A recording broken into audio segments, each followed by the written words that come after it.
Hi everyone. So, I'm assuming that a lot of you are looking at this well past when I made it, because you may be preparing for the AP History test. Because I had told you at the end of last year that this is the only instruction you're going to receive on some of these topics.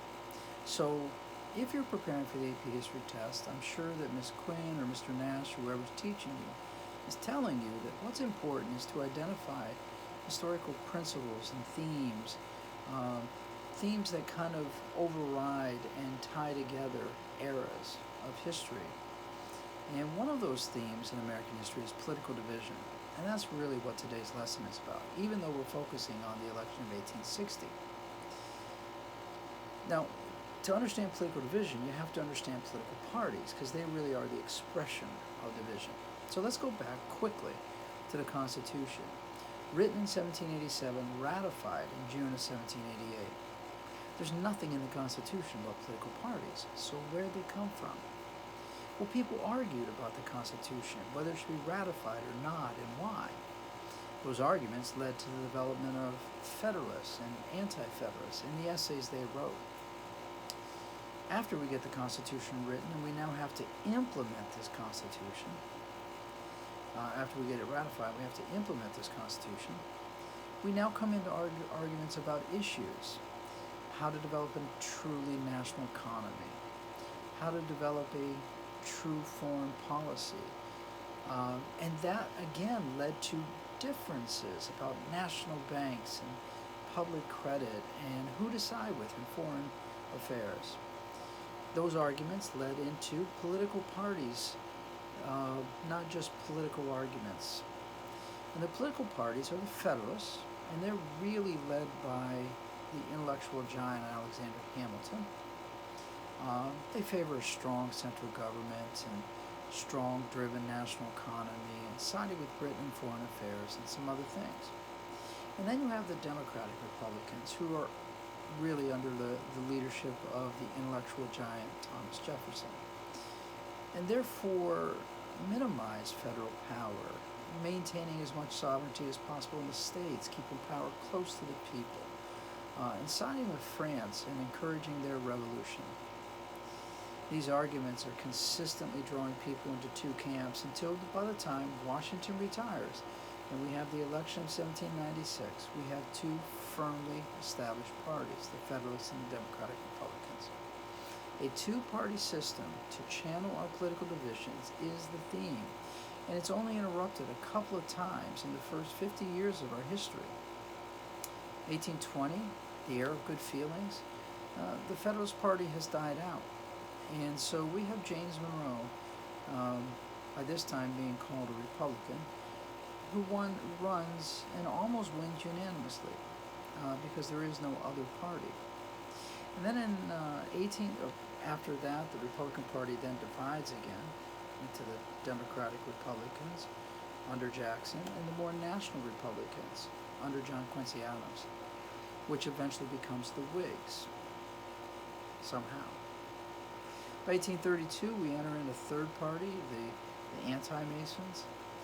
But again, that's only the second interruption in this nearly 50-year process. Well, as we get to the decade preceding the Civil War, just remember, nobody knew a Civil War was coming. But in that decade, we saw more political division than we had in the previous 50 years combined. And so we want to show how this political division, what it caused it, what form did it take, and what ultimately did it lead to. So there's my setup, a little over 4 minutes. Let's get going with the first part of the lesson. Political election, we're really talking, leading to the election of 1860, but we're talking about the background here. Political division is the theme. And what I have here are three elections, 1848, 1852, 1856. And what I want you to see is in every election, you can see the division. Okay? So let's take a look at what it looks like. In 1848, we had just won the Mexican-American War. We had just gained the Treaty of Guadalupe Hidalgo and all that southwestern territory. And the question comes up, what are we going to do with slavery there? You have the Democrat, Lewis Cass, saying popular sovereignty is the answer. You have Martin Van Buren, former president, running for a third party, the Free Soilers, saying that we need to keep territory free, more so for economic than moral reasons. And then in the middle, you have a war hero nominated by the Whigs who realize this is the way they can win. And they really tell him to stay silent on the major issues like what to do with slavery in the free territories. And the man without the answers wins. Zachary Taylor becomes our president. 12th president, I think. Now, political division. Only the second time that we have a three-party system going. We come back down to a two-party system in 1852, after the Compromise of 1850. But there's still so much division in society about slavery. In fact, the argument is wider than ever before, with Uncle Tom's Cabin and the Underground Railroad and fugitives and nullification of the fugitive slave law, a slight imbalance in Congress about slavery. We have all this division still, and it shows not in developing a third party, but within each party, the divisions within the parties. For instance, in the Democratic Party, at their party convention, it takes 52 ballots. 52 ballots to decide on who's going to be their presidential nominee. They were so divided that they were seemingly this close to breaking up.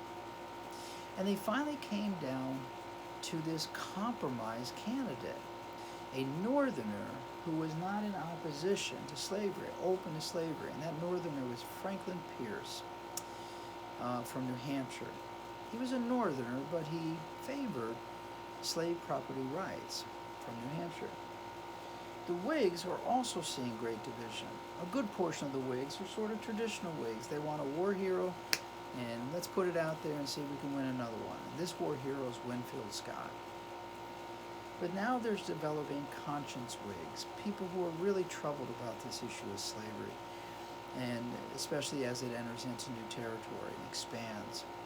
The slaveocracy argument that had come up with the annexation of Texas and the Compromise and all the rest.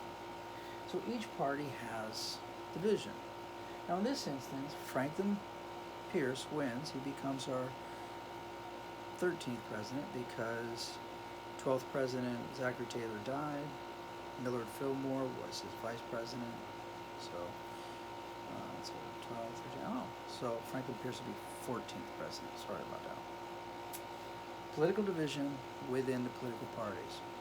But the political division in the election of 1836 is going to divide again, explode into a third party again. In fact, there's going to be two new parties in this particular election. So again, we start with the Democrats. The Democrats, once again, decide the only way to handle the division within their party is to get a northerner who doesn't oppose slavery. This time he's from Pennsylvania, James Buchanan. Buchanan is how he pronounced it. So Buchanan from Pennsylvania, the only Pennsylvania president in our nation's history, which grieves me because I'm from Pennsylvania and he wasn't a very good president. He's going to follow the Democratic model. The Whigs are now gone. Nominating war heroes has just run its course. So a new party with new ideas has developed. Really ran candidates in the 1854 legislative elections, but by 1856 they nominate John C. Fremont as their first presidential candidate. Now remember, I'd explained in an earlier lesson, Republicans are really a combination of Northern Democrats, conscience Whigs, and Free Soilers. And they kind of go with the Westerner, more of the Manifest Destiny candidate, John C. Fremont, which is more like a Whig. But he's not, like, even though their platform is very much against the extension of slavery and against the Kansas-Nebraska Act, it's not enough to drive that candidacy. So John C. Fremont, again, is sort of a compromise candidate, war hero from the Mexican-American War. Then you get this party, the American Party, better known as the Know Nothing Party. They're a nativist organization. So there's a misnomer here. That means therefore native-born Americans. It does not mean Native Americans or Indians. It means native-born white Americans. They're anti-immigrant. They're anti-Catholic. They're anti-anything that looks or seems or believes anything different than a native-born white Protestant American. It started off as an organization that was somewhat extra-legal, so when authorities would ask them, are you a member of the American Party, people would say, I know nothing, the know-nothings. Well, this particular election, the Democrat once again won. James Buchanan from Pennsylvania, and the Democrats think they have a winning formula here, a way to handle the division within the country and hold their party together. The problem is this election happens in 1856. He's inaugurated in March, and immediately the Dred Scott decision is made. And he's not able to resolve Bleeding Kansas, and he doesn't have a way to navigate the Dred Scott decision or John Brown's raid on Harper's Ferry, and he really doesn't have a way to handle what's going to happen in the next 4 years. So, that's all the background for the election of 1860. In our next video, we'll look at the actual election.